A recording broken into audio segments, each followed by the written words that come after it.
de chaque exercice comptable, les comptes de charges à solde débiteur et de produits à solde créditeur sont soldés par le compte 12, résultat de l'exercice.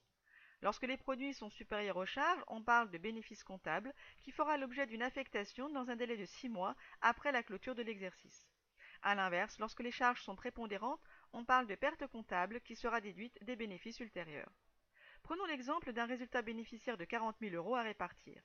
L'affectation du résultat doit tenir compte de l'attente des apporteurs de capitaux, les actionnaires, qui souhaitent obtenir une rémunération de leur investissement financier sous forme de dividendes.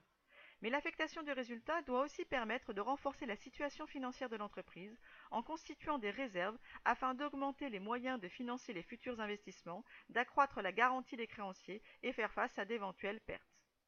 Voyons un extrait du passif du bilan avant la répartition du résultat, dont le capital de 100 000 € est composé de 2 000 actions. Les réserves augmentent les capitaux propres et apparaissent pour leur cumul au passif du bilan. Il existe 3 types de réserves. La première est appelée réserve légale et, comme son nom l'indique, est réglementée par la loi qui impose aux sociétés d'affecter en réserve légale 5% du bénéfice réalisé. Cette obligation cesse dès que le cumul de la réserve légale atteint 10% du capital social. Dans notre exemple, le cumul de la réserve légale qui apparaît au passif du bilan est de 6 000 € et n'a pas encore atteint la limite maximale de 10 000 €, c'est-à-dire 10% du capital social. Ce qui signifie que l'entreprise a l'obligation d'affecter cette année 5% de son bénéfice en réserve légale. La deuxième réserve est appelée statutaire et est rendue obligatoire par une clause statutaire prévue lors de la constitution des statuts. Dans notre exemple, le cumul de cette réserve est actuellement de 12 000 € et les statuts prévoient une dotation annuelle de 3 000 €. La troisième réserve est appelée autre réserve, dont le montant est facultatif, car il dépend de la décision prise par les actionnaires en assemblée générale ordinaire.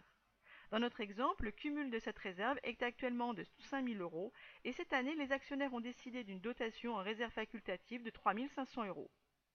Le montant de ces réserves au passif du bilan apparaît pour leur cumul. Le report à nouveau est une fraction suite à la répartition du résultat de l'année dernière en attente d'affectation. Un report à nouveau négatif aurait signifié une perte antérieure et aurait été transféré en un report à nouveau négatif. Dans notre situation, le reste, suite à l'affectation du résultat de l'an dernier, est positif de 1 250 €. Le résultat de cette année à répartir est de 40 000 €. S'ajoute ou se soustrait le report à nouveau de l'an dernier en attente d'affectation qui peut être négatif ou positif. Ici, il est positif de 1 250 € et s'ajoute aux 40 000 € à répartir. Ensuite, la loi impose une affectation en réserve légale de 5% du bénéfice, soit un montant de 2 000 €. Cette obligation de dotation en réserve légale cesse lorsque le cumul de cette réserve atteint 10% du capital social, soit 10 000 €. Or, le cumul est actuellement de 6 000 € et est donc inférieur à la limite maximale de 10% du capital social. L'entreprise doit donc effectuer une dotation en réserve de 2 000 €, soit 5% du bénéfice. Les statuts de l'entreprise lui imposent une dotation annuelle en réserve statutaire de 3 000 €. On calcule ensuite le montant du bénéfice distribuable, qui correspond au résultat de 40 000 € augmenté du report à nouveau antérieur de 1 250 € et diminué de la dotation en réserve légale de 2 000 € et de la dotation en réserve statutaire de 3 000 €. Comme son nom l'indique, le montant de ce bénéfice distribuable de 36 250 € peut être distribué aux actionnaires, sauf s'ils décident, en assemblée générale ordinaire, de laisser au profit de l'entreprise une réserve facultative. Et cette année, c'est le cas puisqu'ils ont décidé en AGO une dotation en réserve facultative de 3 500 €. En déduisant cette dotation en réserve facultative du bénéfice distribuable, on obtient un reliquat de 32 750 €. Dédié aux actionnaires sous forme d'un dividende arrondi à l'euro inférieur, comme le précisent les statuts. Pour ce faire, on divise ce reliquat par le nombre d'actions.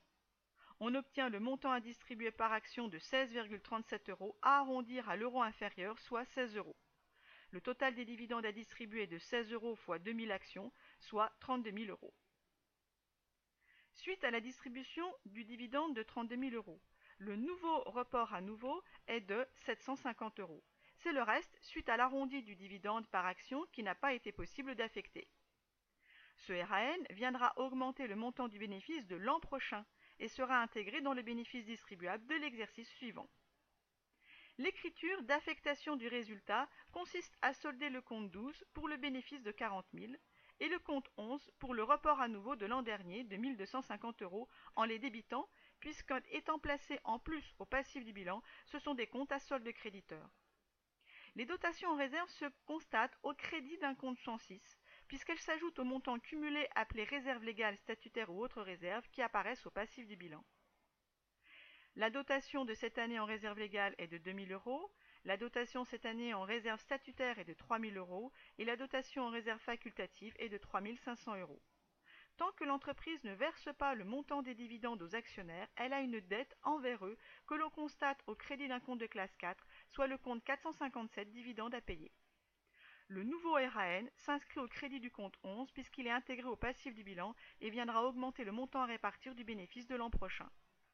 Que se passe-t-il au bilan après l'écriture d'affectation du résultat? Le montant du capital ne change pas. En revanche, le montant cumulé des réserves augmente des dotations effectuées cette année. Ainsi, le cumul de la réserve légale augmente de la dotation de 2 000 euros pour atteindre un cumul de 8 000 euros. Le cumul de la réserve statutaire augmente de la dotation de 3 000 euros pour atteindre un cumul de 15 000 euros. Le cumul de la réserve facultative augmente de la dotation de 3 500 euros pour atteindre un cumul de 8 500 euros. Le nouveau RAN est de 750 euros.